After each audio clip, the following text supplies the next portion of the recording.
Oi, gente, bom dia. Glória a Deus, mais uma semana vencida. Para a glória de Deus, Ele nos sustentou, Ele nos guardou, Ele nos livrou e estamos aqui mais um dia para compartilhar da palavra dEle, do amor dEle.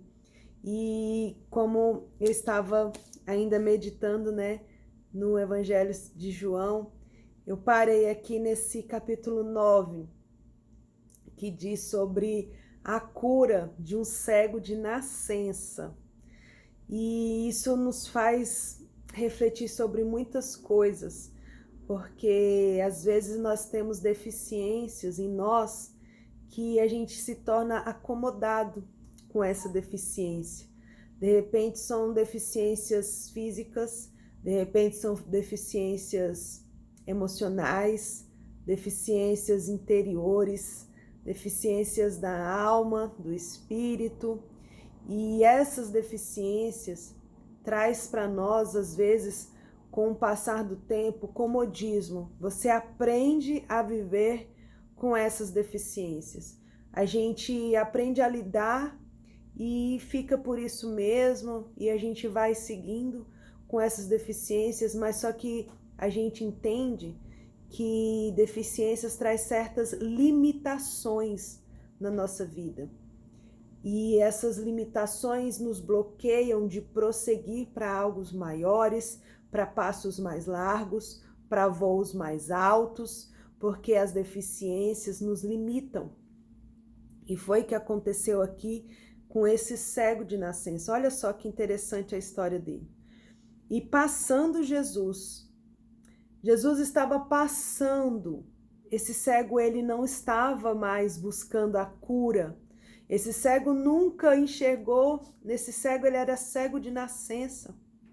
E o que nós precisamos entender é que quando Jesus passa na nossa vida, ele detecta deficiências que às vezes para nós já era comum, já era cômodo, já era coisa que não tinha mais jeito na nossa vida, que você aprendeu a guardar dentro de você. E Jesus passando, viu um homem cego de nascença. E os seus discípulos lhe perguntaram dizendo: Mestre, quem pecou? Este ou seus pais, para que nascesse cego? Jesus respondeu: Nem ele pecou, nem seus pais, mas foi para que se manifeste nele as obras de Deus. Que incrível!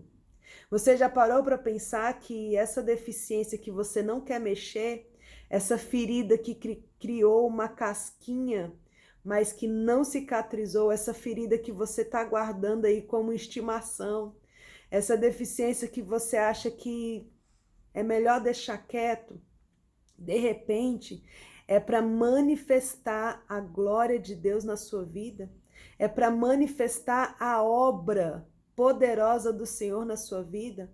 A gente ouve muito falar que aquilo que você mais foi ferido é aquilo que mais Deus vai te usar para curar as pessoas que estão nessa situação em que você estava. E muitas das vezes o nosso egoísmo, a nossa preguiça de querer tratar uma ferida nos deixam limitados, nos deixam bloqueados num lugar que não é o lugar que o Senhor tem para nós.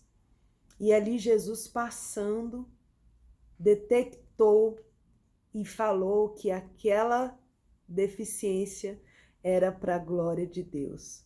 E ali eu não vou ler porque é uma história um pouco comprida, depois vocês possam ler em casa. João 9 é do versículo 1 até o 36. Mas eu vou resumir, aqui Jesus curou aquele cego de nascença. Como alguns historiadores dizem que ele não tinha nem o globo ocular, sabe? Aquele cego de nascença que tem já o olho fechado. E dizem que ele nem tinha, né, essa parte do olho.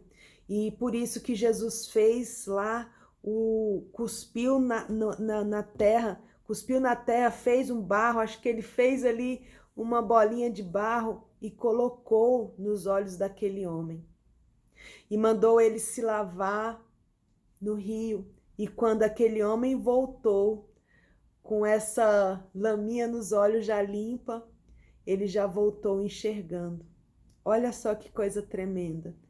Jesus criou, Jesus fez uma estratégia sobrenatural extraordinária.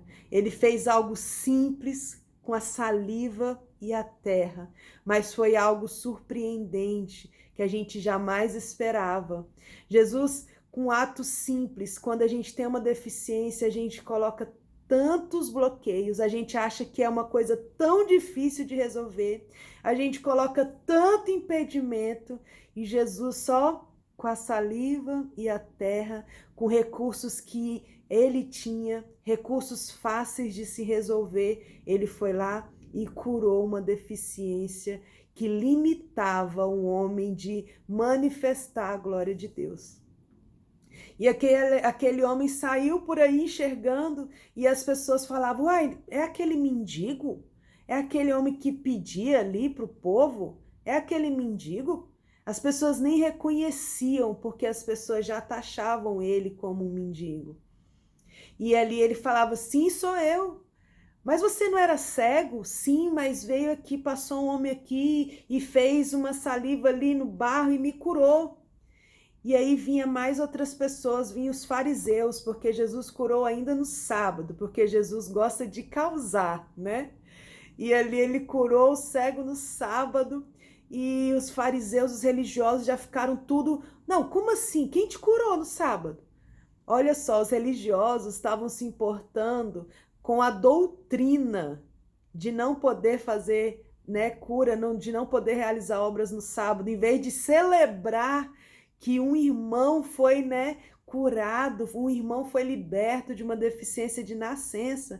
Os religiosos estavam procurando entender o que aconteceu. E muitas das vezes isso vai acontecer na nossa vida. Jesus vai vir com algo simples e poderoso, vai curar lugares na nossa vida, vai curar algo na nossa alma, no nosso espírito, no nosso corpo físico. Ele vai mexer com a nossa estrutura, e muitos vão ficar questionando quando, onde, por quê, em vez de se alegrar com você. Isso vai acontecer também. E ali o cego foi e explicou mais uma vez o que aconteceu. E como eles não ficaram satisfeitos: manda chamar os pais desse homem aqui para ver se ele era cego mesmo. E aí chamaram os pais, e os pais falaram: sim, ele era cego de nascença, mas agora ele já é maior de idade, então ele responde pelos atos dele. Como ele foi curado, a gente não sabe, mas ele era cego de nascença.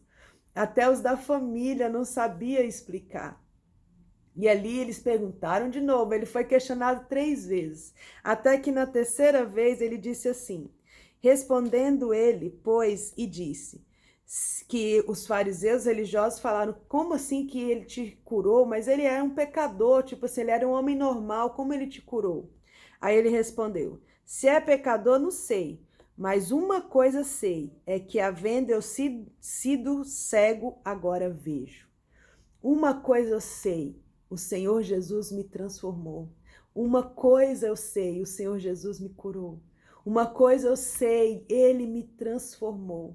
Eu era uma pessoa assim, e hoje, quando Ele passou na minha vida, eu sou outra pessoa, porque Ele curou minhas deficiências, Ele sarou minhas feridas, Ele se importou com as minhas dores da minha alma, Ele tocou onde eu não queria tocar, e hoje eu era uma Samara, agora eu sou outra Samara.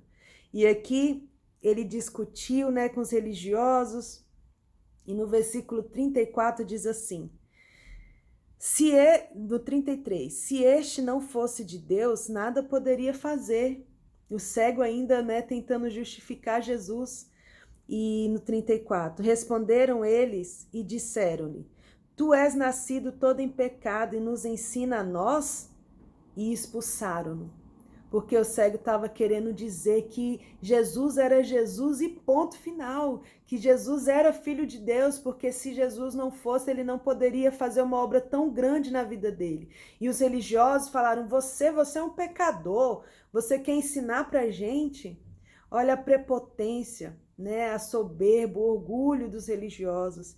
Mas só que Jesus não deixou aquele cego agora curado, desamparado. Jesus faz a obra completa. No versículo 35, Jesus ouviu que os tinham expulsado. Jesus ouviu que aquele cara tinha sofrido uma humilhação dentro do templo com os religiosos. E Jesus ouviu que o tinha expulsado e, encontrando-o, disse: crês tu no Filho de Deus? Ele respondeu e disse: quem é ele, Senhor, para que nele creia?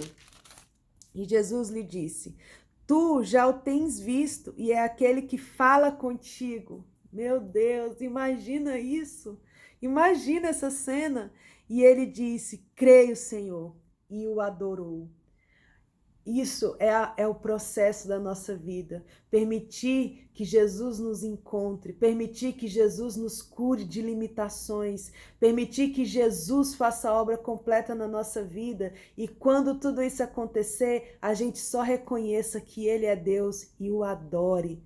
Amém? Que essa palavra possa falar mais ao seu coração. Leia, medite, se prostre nessa palavra, João 9, porque fala demais coisas grandes que o Senhor pode fazer na nossa vida. Permita ser curado, permita ser tocado por Jesus. Não precisa dar muita explicação para as pessoas, mas apenas creia e o adore, porque Ele vai fazer a obra completa em todos nós. Amém? Deus abençoe a sua vida.